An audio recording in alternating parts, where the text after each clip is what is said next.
नानुकुर करते करते आखिरकार उत्तर प्रदेश में कांग्रेस पार्टी और समाजवादी पार्टी का गठबंधन हो गया है।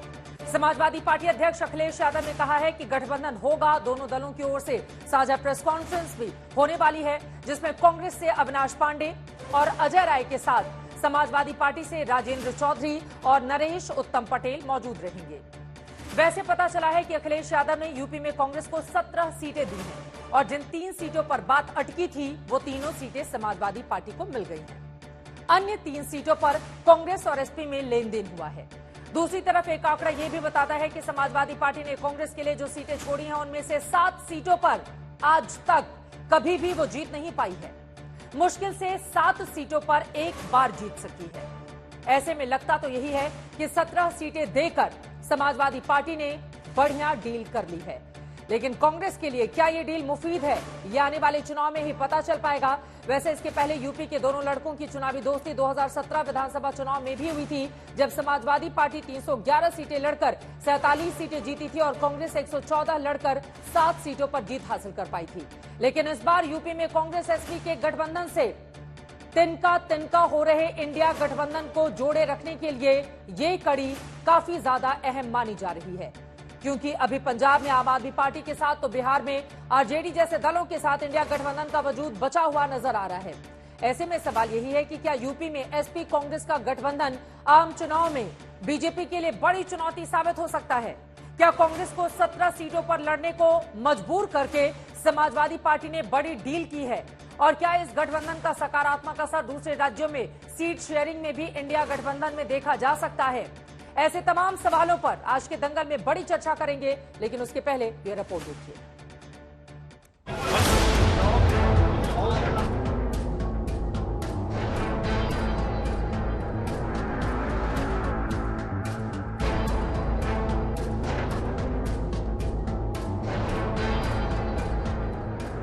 दिल्ली के दंगल में बीजेपी के खिलाफ हाथ के साथ जाने को लेकर अखिलेश यादव की पार्टी के बीच लंबी खींचतान चली। जुबानी तीर चले, सियासी पेच उलझे, लेकिन होते होते आखिरकार यूपी में 2 लड़कों का चुनावी गठबंधन एक बार फिर हो ही गया और इसका ऐलान खुद अखिलेश ने किया। राहुल गांधी जी की यात्रा का 2 जगह आप शामिल नहीं। अंत भला तो सब भला, क्या समझे? तो क्या माना जाए? आप समझदार हो? गठबंधन होगा या नहीं? सीट शेयरिंग को लेकर होगा। विवाद छिड़ा हुआ है। कोई विवाद नहीं है, आपके सामने सब चीजें साफ हो जाएंगी बहुत जल्दी। गठबंधन होगा मतलब होगा, ऐलान भले बाकी है, लेकिन सूत्रों की माने तो डील ऐसी हुई है कि उत्तर प्रदेश की 80 लोकसभा सीटों में से समाजवादी पार्टी ने कांग्रेस पार्टी को 17 सीटें दे दी। इनमें अमेठी, रायबरेली, प्रयागराज, वाराणसी, महाराजगंज, देवरिया, बांसगांव, सीतापुर, अमरोहा, बुलंदशहर, गाजियाबाद, कानपुर, झांसी, बाराबंकी, फतेहपुर सीकरी, सहारनपुर और मथुरा की सीटें करते हैं। सीट शेयरिंग पे भी कोई विवाद नहीं है, सीट शेयरिंग पूरी अच्छी तरह हो गई। अभी आपको जब प्रेस करेंगे दोनों पार्टी के नेता तो आपको पूरी जानकारी मिल जाएगी। सूत्रों के मुताबिक गठबंधन के बीच पड़ी गांठ को सुलझाने में प्रियंका गांधी ने अहम भूमिका निभाई और जिन सीटों पर पेच फंसा था उसमें कांग्रेस ने मुरादाबाद सीट की मांग छोड़ी। समाजवादी पार्टी वाराणसी सीट छोड़ने को तैयार हुई। समाजवादी पार्टी ने हाथरस की सीट ले ली। इसी तरह कांग्रेस पार्टी ने मथुरा सीट ले ली और समाजवादी पार्टी को श्रावस्ती मिल गई। इन्हीं लेन देन के बाद यूपी में अब कांग्रेस और समाजवादी पार्टी के गठबंधन की डील फाइनल हो गई।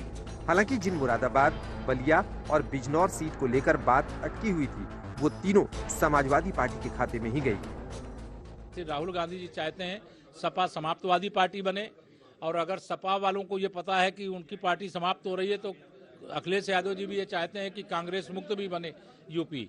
फिर भी कोई धरातल पर कोई सच्चाई नहीं है। धरातल ये है कि भारतीय जनता पार्टी प्रचंड बहुमत के साथ प्रदेश में 80 की 80 सीटें जीत रही है। इससे इंडिया मोर्चा और अधिक मजबूत होगा और 2024 में इंडिया की सरकार बनेगी। वैसे यूपी के नक्शे पर देखें तो जो सीटें कांग्रेस पार्टी को दी गई हैं, उनमें अमेठी, रायबरेली, वाराणसी, गाजियाबाद और फतेहपुर सीकरी जैसी सीटें समाजवादी पार्टी ने कभी नहीं जीती हैं, जबकि अमरोहा, सहारनपुर, बुलंदशहर, सीतापुर और महाराजगंज में सिर्फ एक बार और बाराबंकी सीट पर सिर्फ 2 बार जीत पाई। ऐसे में गठबंधन की डील के हिसाब से समाजवादी पार्टी ने घाटे का सौदा नहीं किया है और अब चुनौती कांग्रेस के लिए है। हालांकि समाजवादी पार्टी ने अभी तक 32 सीटों पर अपने उम्मीदवारों के नाम का ऐलान भी कर दिया है।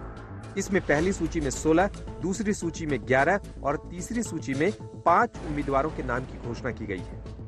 यहाँ तक कि समाजवादी पार्टी ने बीएसपी सांसद अफजल अंसारी को भी अपनी पार्टी से टिकट दे दिया है। लखनऊ से कुमार अभिषेक के साथ आज तक ब्यूरो।